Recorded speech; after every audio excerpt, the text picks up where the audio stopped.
There is a lot going on among Orlando Magic fans right now. So let's get all the frustrations out on the table and try and make sense of it today on Locked On Magic.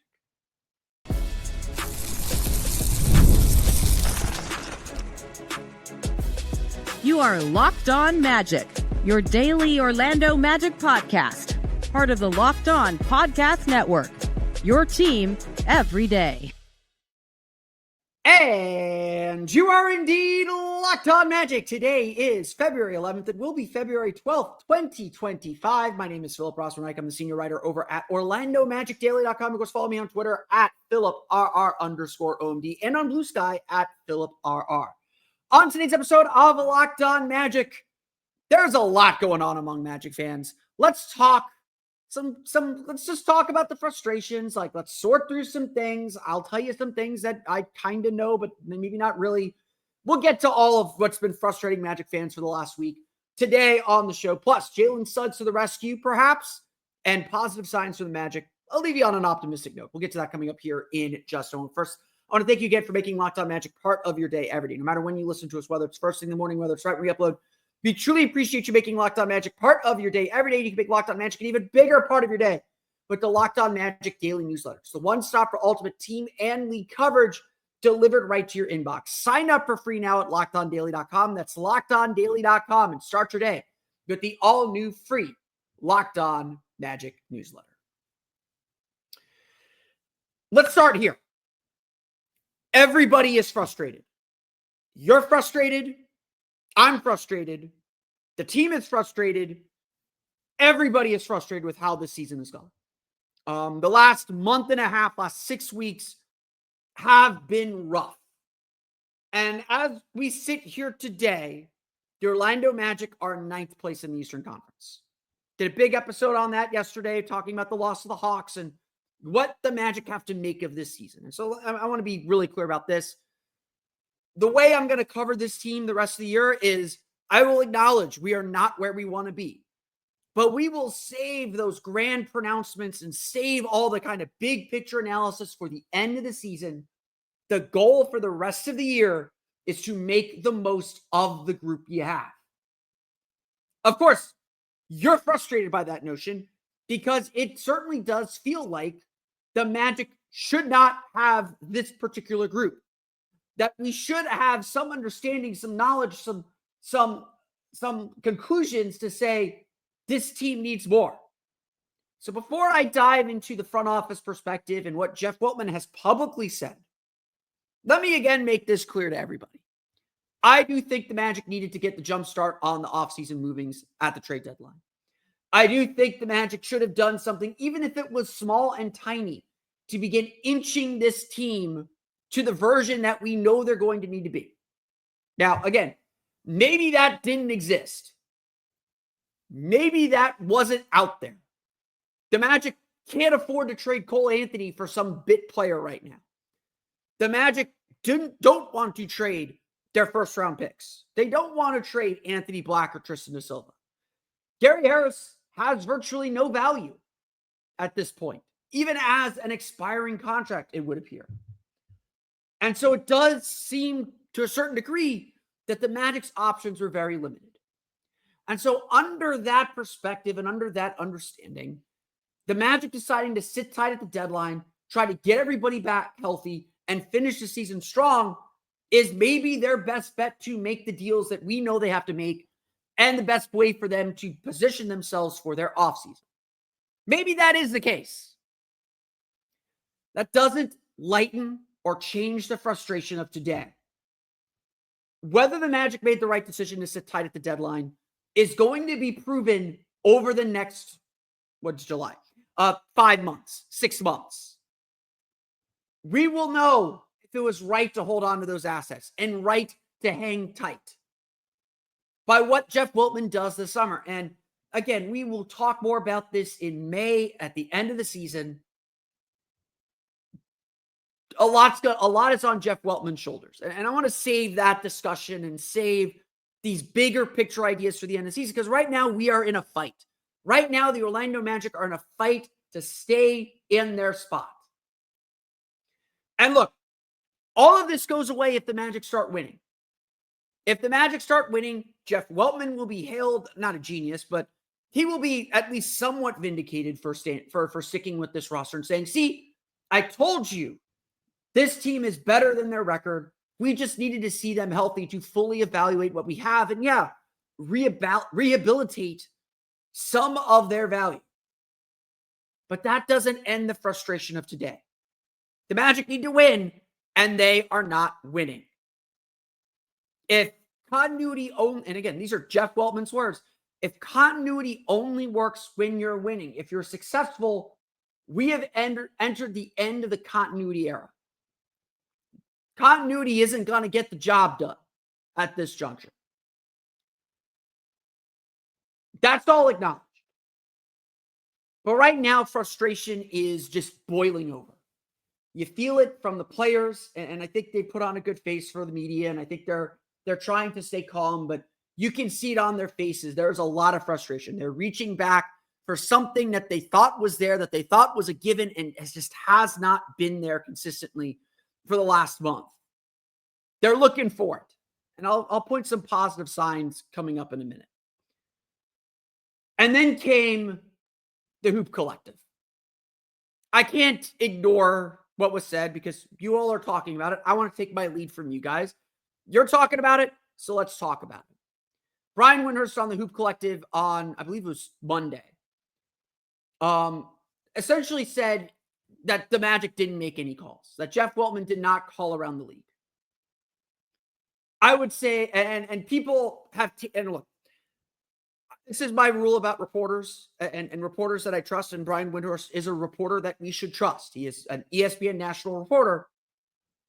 They don't report things. They're not nefarious. They're not trying to be provocative. They're not trying to be wrong. When they report things, I believe they heard it from someone. I believe that they were told this by someone that they trust and trust enough to go on the record with. I will note this to you, and this was not something I felt comfortable reporting, but maybe 2 or 3 years ago, someone told me the same thing that Brian Windhorst was told, that Jeff Weltman is not the most proactive general manager, that he is someone that lets deals come to him. So when I heard what Brian Windhorst said, I could not wholly dismiss it. But I will note that was like 2 or 3 years ago, and this is a very different team. Despite what Windhorst reported, there was reporting that the Magic did make calls on Kobe White, on Cam Johnson. The Magic were in on several players that Magic fans had on their wish list. Jeff Weltman, who again, I think could have been a little bit more upfront and could have spoken to the general media to get out in front of as many voices as possible. He spoke to Jason Beatty of the Orlando Sentinel. He spoke to Mike Bianchi on his open mic radio show and said virtually the same thing. They were aggressive looking for trades, and the trades they wanted didn't come, or they weren't there, or they weren't where they wanted it to be. They were being asked to give too much. I suspect the Magic were being asked to give up a first-round pick and Anthony Black. And I don't think the Magic were ready to give up on Anthony Black, and I think the Magic wanted to keep their first-round picks in their pocket, certainly their own at this point, but keep their first-round picks in their pocket for the offseason when more options might be available. At the end of the day, and I hope I said this before the deadline, but at the end of the day, the players that we were looking at, the players that we were thinking about, they're going to be available in the offseason, number one. And number two, they're not going to drastically change this team. Now, our friend Matt Moore, host Locked On Nuggets, writes a national writer for FanSided. Check out his Substack, Hard Work Paroxysm. Always good to have that back. He is a believer that the Magic should have done something. And look, I agree with that. The Magic should have done something. Even if it's something small, they need just some proof of concept that they can get a heater, that they can get someone that can just put the ball in the basket. We know this. We know that's the problem. We know that's the issue.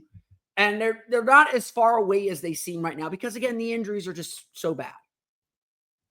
So, to the point that Windhorst made, I don't think it's entirely true.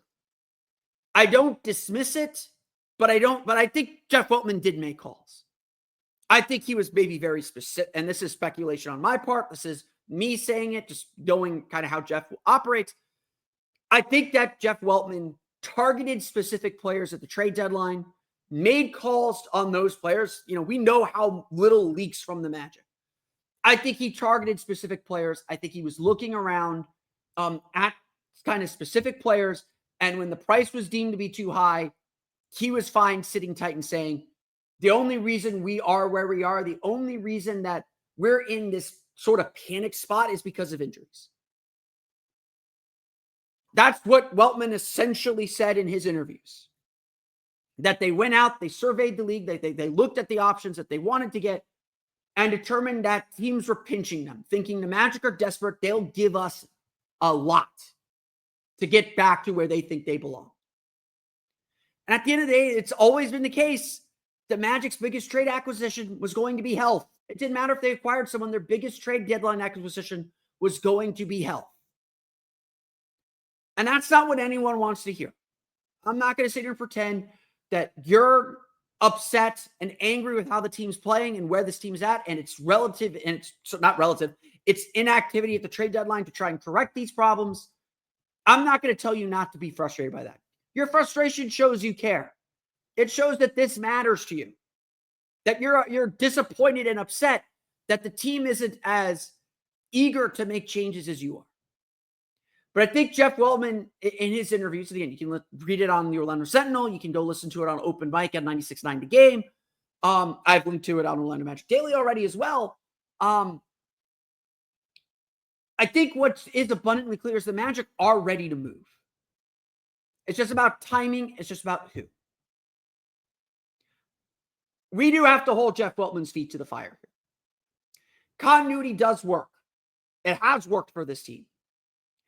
But we might be hitting our ceiling.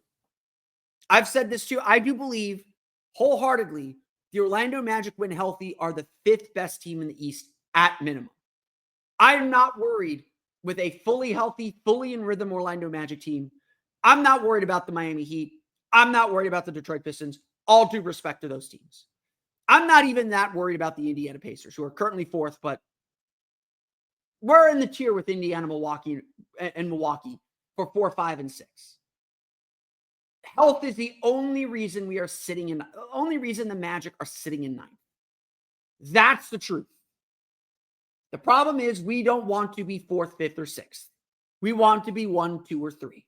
And the Magic aren't there yet. Jeff Weltman, I think, understands that. I think he's publicly acknowledged that really for the first time. And now it's about, how does this team get better? Whatever experiments they've been running, whatever comes next, it's how does this team get better?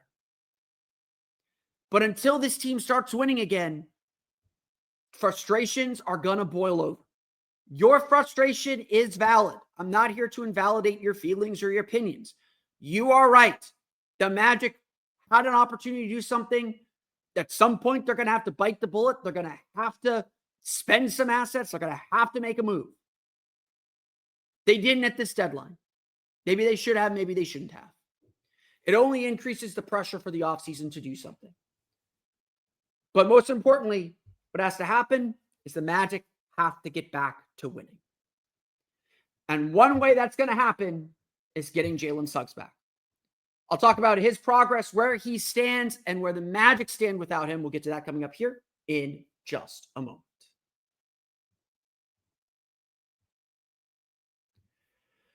But first, today's episode of Locked On Magic is brought to you by friends over at Wayfair. After the holiday hustle, there is nothing like giving your home a little TLC.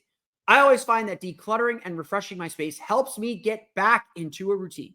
Whether you're tidying up, clearing out, or just want to give your space a new look to start the year, Wayfair has everything you need, all within your budget. I've got my couch. I've had it for several years now. It's starting to look a little raggedy. My seat, the place where I sit has a clear indentation. The fabric's starting to rip. It's probably time to get a new couch. And I'm looking for something that fits my style and budget. That's where Wayfair comes in. They're free and hassle-free delivery, even for the larger items. Helps you defer that cost and get you the style and comfort that you want. Wayfair's site is so easy to navigate, and you find everything you need in no time. Give your home the refresh it needs with Wayfair. Head to wayfair.com right now. That's Wayfair, Wayfair. That's Wayfair,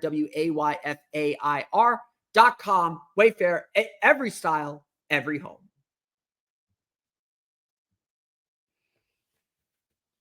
So the big thing that Orlando Magic fans are waiting on is the return of Jalen Suggs. We got Paolo Banchero back. We got Franz Wagner back. Franz is certainly back to playing at an all-star level. Check out our episode from a few days ago. Paolo Banchero is inching closer there. He looked really, really good. Had a 20-point quarter in Monday's loss to the Hawks.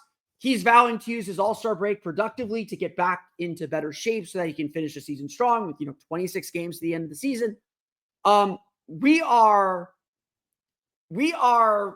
like almost, the Magic are almost fully healthy. And I'm going to explain some things, some positive signs on that front coming up in a bit. But the Magic are not fully complete until Jalen Suggs is back. As Jeff Weltman has noted, the Magic have only seen Jalen Suggs, Paolo Banchero, and Franz Wagner on the floor together for 6 games and 96 total minutes. It is hard to know much of anything in that little amount of time. And the Magic are certainly very, very eager to have Suggs back just for the impact that he generally makes on the entire team. Indeed, while the Orlando Magic remain the 3rd best defensive team in the league with a 109 defensive rating, they gave about 110 points per 100 possessions in Monday's game, their defense has noticeably slipped. Noticeably slipped. Since Jalen Suggs' injury, so since January 4th, he was injured on January 3rd. Since January 4th, the Magic's defense has slipped to number 15 in the league, 113.9 points allowed per 100 possessions. That's nearly 5 points per 100 possessions worse with Jalen Suggs not in the lineup. Now, it's really important. Jamal Mosley was really trying to stress this point Monday before the game when we asked about Jalen Suggs' status, and he remains doubtful for Wednesday's game against the Charlotte Hornets. Not likely he's going to play. I think at this point we kind of understood we're not going to see him until after the All-Star break. I'll get to more on his status here in a minute. It's not all on him. The defense is not all him. Certainly his presence, his energy would help the defense, but it's not all on him. But to say the least, yes, Jalen Suggs is the heartbeat of this team. He is someone that is vital to this team. And I think the Magic understand that too. And so after dealing with the back strain and then coming back, banging knees or doing whatever he did to suffer the left quad contusion that has him out right now, the Magic, I think, are being extra cautious. I think the Magic are trying to just ensure that he is here for the rest of the season because while there are only 27 games left, including Wednesday's game against Charlotte, they need him ready to sprint.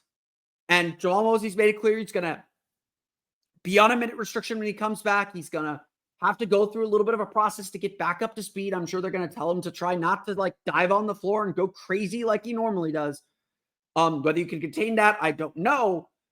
But the Magic know they need him later in the season, in March and April. And if they can figure out a way to not survive, but still figure out a way to pick up wins over the next few weeks as Suggs starts to work his way back into the lineup, that's even better. The reason, again, Jeff, the number one reason Jeff Weltman gave for not doing a trade at this year's deadline, right or wrong, and you have every right to believe it's wrong. I'm just presenting what Jeff Weltman said and said publicly. One of the reasons is we just have not seen this team healthy yet. And we may never see this team fully healthy. The Magic haven't been fully healthy since day one, since game one, before Jonathan Isaac left that game against the Heat with an injury. And then Franz Wagner got sick. This team has really struggled with injuries. The injuries are going to define the season no matter where the Magic finish. And I still think there's a chance for them to get to 6th. I don't think we're out of the race by any means. This is hopefully the lowest point of the season. But we've said that before, but maybe this is, maybe this isn't. Certainly the Chicago Bulls are not catching the Orlando Magic if you watch any part of their game against Detroit Pistons on Wednesday or Tuesday. The Magic need Jalen Suggs, though, and they need him for the long haul. And that's where the Magic are at. Now, where is Suggs in his recovery? Where is he as he tries to make his way back? He is taking jumpers. He is shooting. But so far, he is not doing contact drills. And because he's been out now for a month, there is going to be a little reconditioning. They're going to have to work him through the steps to get back onto the court consistently. At shoot-arounds and practices, we have seen him shooting jumpers. He is not doing movement jumpers. He is doing standstill jumpers. And we watch him, and he's still a little ginger on that leg. He's still kind of doing a lot of one-footed shots and doing one-footed landings. And it's the injury, while Jeff Weltman did tell Mike Bianchi they don't believe it is something serious or long-term, it's still, I think, bothering him. It still seems like it is not all the way there. He's listed as doubtful for a reason. It means that maybe some days he feels better after workouts, some days he doesn't. And until he feels better after every workout or after every time he goes on the floor, that's probably going to be the moment that he steps back on the floor. It sucks. It's terrible. And I know Suggs has a history of injuries. This one doesn't seem like a major injury. It's just let's be careful because we know he is injury prone. We know that we'd rather spend the time now getting him healthy than potentially have him miss more time later in the season. That's really the big thinking. And then to that end, like, the Magic are good enough, maybe not to defend at the elite level they defend at when Suggs is on the floor, but they are good enough to play the kind of defense that can win games. They are better than what they've shown us. And frankly, Monday's game was a great example of that. Even though Atlanta's not the best offensive team, they did a great job bottling up Trae Young. And except for a few mistakes, here and there, their defense was really good, gave them a great chance to win that game. They made mistakes. I'm not going to say to pretend it was a defensive masterclass. But statistically, they were fine, giving up 110 points per 100 possessions. And overall, I thought the game plan was good. Just a little late on some things, some details missing, some things that you can easily correct. But the Magic need Jalen Suggs to win at the highest level. And if the Magic are going to get the 6th seed, and again, I think the goal is to get to 42, 43 wins, that'll get you the 6th seed. I think the 6th seed is going to come in at 41 or 42 wins. I think 500 will get you the 6. I think 500 will be the 6 and the 7. If you can get to 42 or 43 wins, you're going to be in the playoffs. Again, like, when we get out of the All-Star break, I will reset the team's goals. I will map out. I have an episode plan. We'll map out what we want to get out of the rest of the season. That's going to be one of them. Get the 6th seed. It's a low-hanging fruit. It's not what we wanted, but it's the reality we're facing today. Let's make the most of the rest of the season. Let's make the most of what we have left. Jalen Suggs coming back will help the Magic maximize what's left this season. We can be disappointed at the end of the season. Trust me. Again, your frustrations are valid. We can be disappointed and try and figure out what went wrong at the end of the season. Right now, everyone needs to figure out, how do we make the most of it? And Jalen Suggs is obviously a huge, huge part of that. To that point, then, I've got some good news. I've got some positive signs. I got some things to get you excited, even after Monday's loss. We'll talk about that coming up here in just a moment.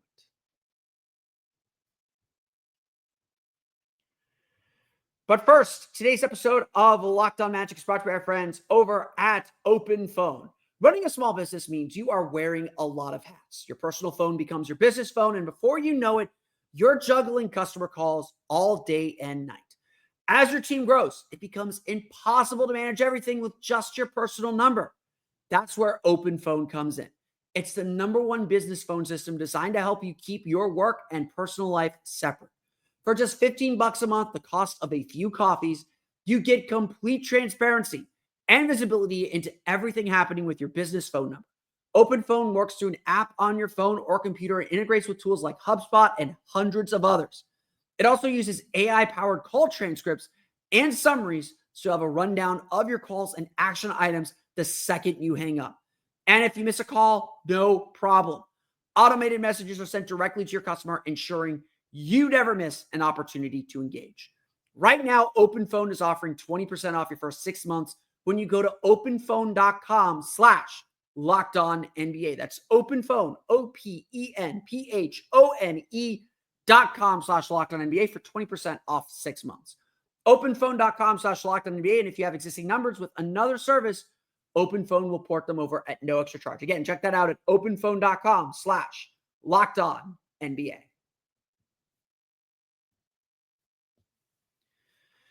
Again, I acknowledge your frustrations. You don't want to hear what I'm about to say. You don't want to hear the things that I'm about to say because I am an optimist. In a world of pessimism, in a world that is always down on everything, with people that just want to be negative, I am an optimist. At my heart, at my core, I believe in the best of things.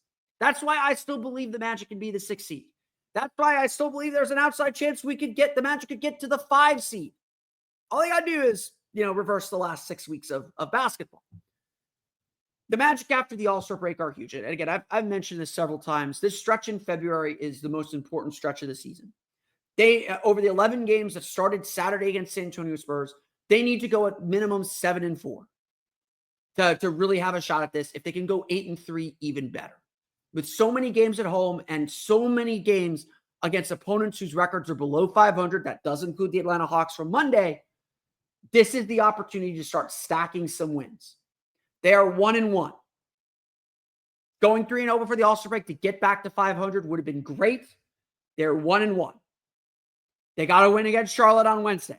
Like, Charlotte is down a lot of players. LaMelo Ball is out. Trey Mann is out. Brandon Miller is out. Grant Williams obviously out with the season-ending injury. Grant Williams out with the season-ending injury. Mark Williams not with the team yet after the trade was canceled. The Hornets were like the Magic a few weeks ago.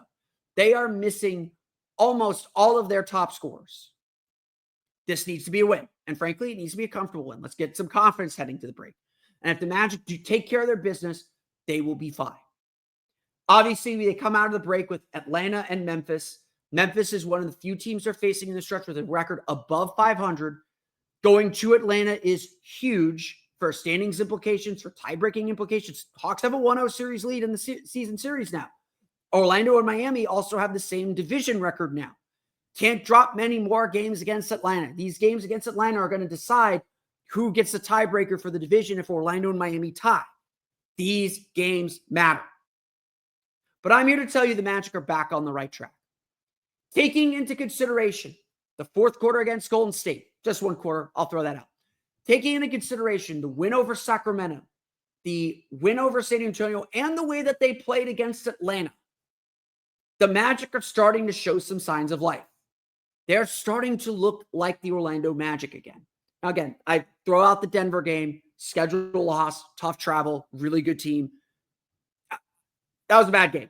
I'm not going to sit and pretend that it's all perfect. They're still liable for bad games, and they've got to avoid that.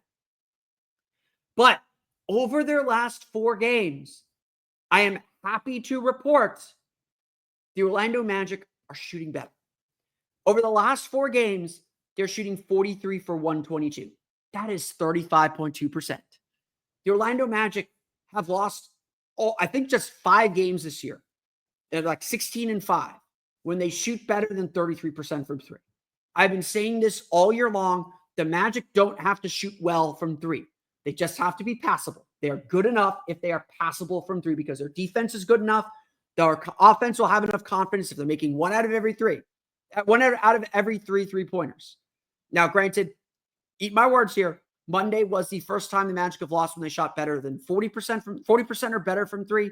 They were directly at 40%, made 12 of 31 threes or 12 of 33s in that game. Really good sign. Again, I'm not going to sit here and complain. If you throw out the 5 for 31 they shot in the loss to the Denver Nuggets, if you throw that out, Orlando was, let me just do my math here. I was told there would be no math. Sorry. So there would be no math. If you throw out that Denver game, Orlando's shooting 47.3% in the last 4 games. Again, throwing out the 5 for 31 against the Nuggets. The Magic are shooting fewer threes, and certainly being back home and playing the Kings, certainly being back home has unlocked some shooting for the Orlando Magic. They didn't even get good shots against the Hawks, and they still shot 40%. They're 5 for 16 on wide open threes. A lot of their misses were wide open shots, like that shot by Kentavious Caldwell-Pope at the end. But the Magic are, dare I say, making threes again. We saw what Paolo, Banchero, and Franz Wagner did Monday. I talked a lot about that on yesterday's show. They are back to playing at a star level. Franz has been playing at a star level for a while. Paolo is starting to come around too. Really good fourth quarter against the Spurs. Really good third quarter against the Hawks. The more he's able to drive, the more he's able to get downhill to the basket, the better he will ultimately be. So that's a good sign too. I want to give some love to Wendell Carter. over his last 8 games, so the road trip and the 2 games since they got home, Carter's averaging 9.5 points per game and 5.5 rebounds per game. He is shooting 56% from the floor. And while his 3-point shot has not come around, this is a nice 8-game stretch from Carter. And that includes scoring only 4 points against the Hawks because no one else got involved against the Hawks. What I'm saying is, it sure does feel like there are some breakthroughs very quietly happening with this team. Now, is it coming together for wins yet? Well, the Magic are 2-2 in their last 4. We will take that considering how down this team has been. And the Magic got to win consecutive games. The Magic still haven't won consecutive games since December 23rd. Let's get that taken care of. Let's get that taken care of in the next 2 games, to be perfectly honest. You're not going to be able to build back your record if you're just treading water. They got to win. They got to go on a winning streak here. They got to get on a winning streak. But this is all an encouraging sign. I think that if you look, there are signs the Magic are playing better. I thought, honestly, Monday, the Magic looked more like themselves, more than they have in a very long time. 9 out of 10 times the Magic play like they did on Monday, they're going to win. That's plain and simple. They got beat by a Hawks team that made some shots that the Magic were okay giving up. They were clearly okay giving up Karis LeVert threes. They were clearly okay giving up some Terrence Mann threes. They were clearly thinking that, okay, we can rotate and adjust to where Onyeka Okongwu is going.